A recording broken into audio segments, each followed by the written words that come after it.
Along. Yes. This is why the German minister made a statement concerning Mr. Bush and acting in a way like Hitler acted. It's not by accident. But Israel has a PhD in deception,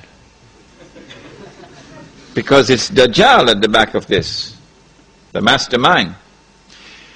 And Israel would not want to wage a big war and appear to the world naked, clearly as an aggressor.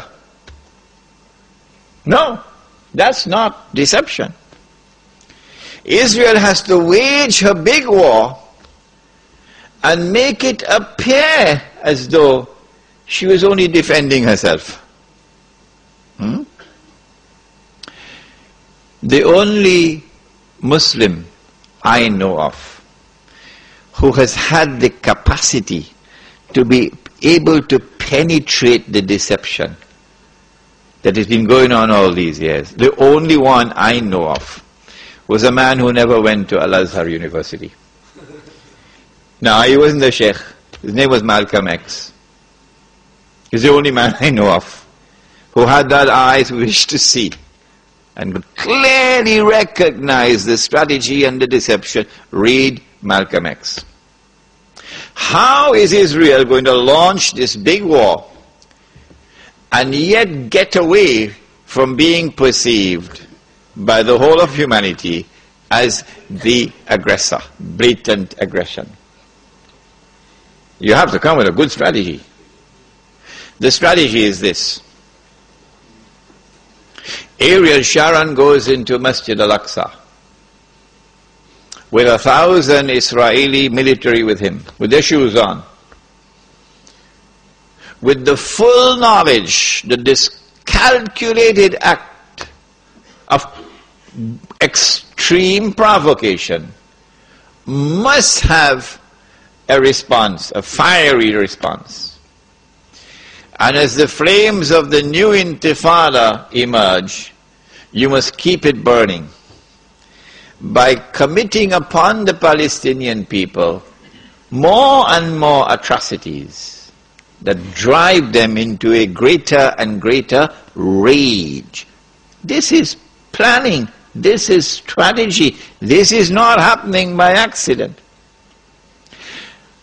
As Israel unleashes this barbaric oppression upon the Palestinian people, you must have a television station which you plant amongst them, which will cover this, that your Egyptian television would not cover, and your Jordanian government would not allow on Jordanian television, so you create something called Al Jazeera. And the Arab masses believe Al Jazeera is their station. This is the only place in the world we can get authentic information, Al Jazeera. So Al Jazeera is now used to portray all the atrocities. And so around the Arab world, the masses only have to tune into Al Jazeera, and they know what's happening. And so the Arab masses become more and more angry, more and more enraged. And guess who begins to tremble now? The governments which are pro-American.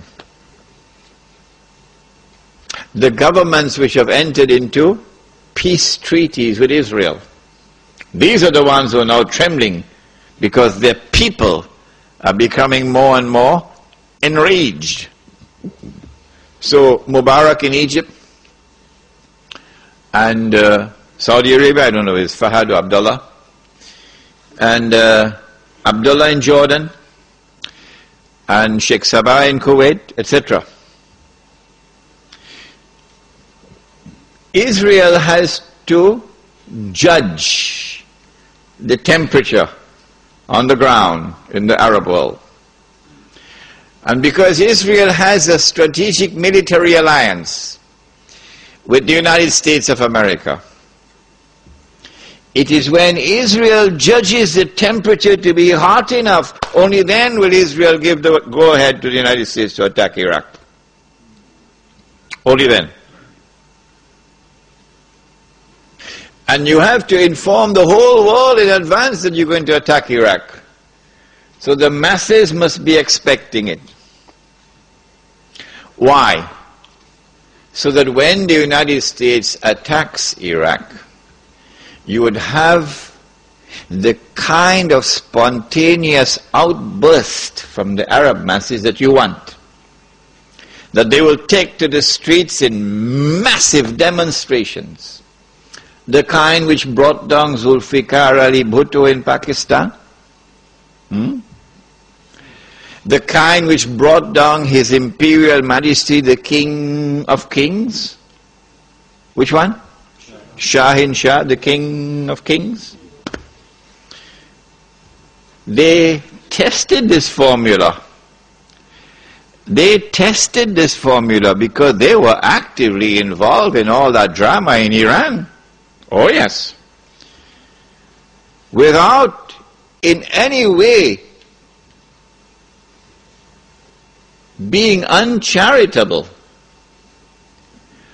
or lessening in any way my appreciation and my respect and the honor which I have for those who led the Iranian Revolution. I have to admit that in addition to their sincere efforts and their struggle against the oppression of the Shah, that there were also others that worked to help them without their even knowing it. So they have finessed this methodology of how to bring the masses out onto the streets. And this is what is about to occur. As the masses go out onto the streets, the ones who are going to be targeted are the pro-American regimes in the Arab world. The objective? To get one or more of these regimes to fall through massive demonstrations, anti-American and anti-Israeli demonstrations. Which one is likely to fall first? Let me stop. Come on. Huh? Jordan is correct. Jordan is correct. Which is why Abdullah has his bags packed already.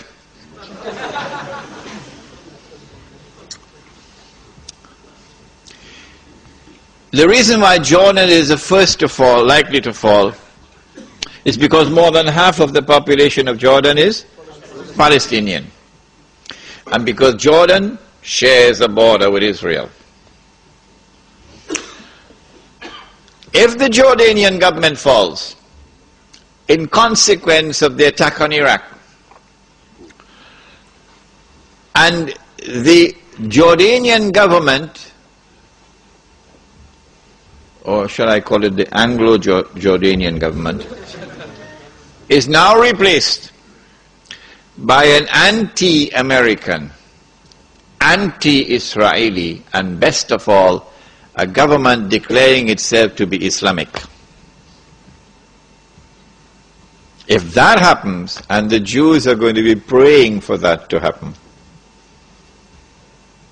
then you will see television really coming of age for the second time. The first time was September 11th. Television will now get to work around the world. CNN leading the pack. And the media around the world will now be used to portray an impending scenario in which, like the domino effect, governments around the world of Islam, they will claim, are now going to fall. And the world of Islam is rising up now. And one-eyed Muslims, of course, are going to believe it. The world of Islam is now going to rise up, and all these governments are going to be swept away. And authentic governments representing the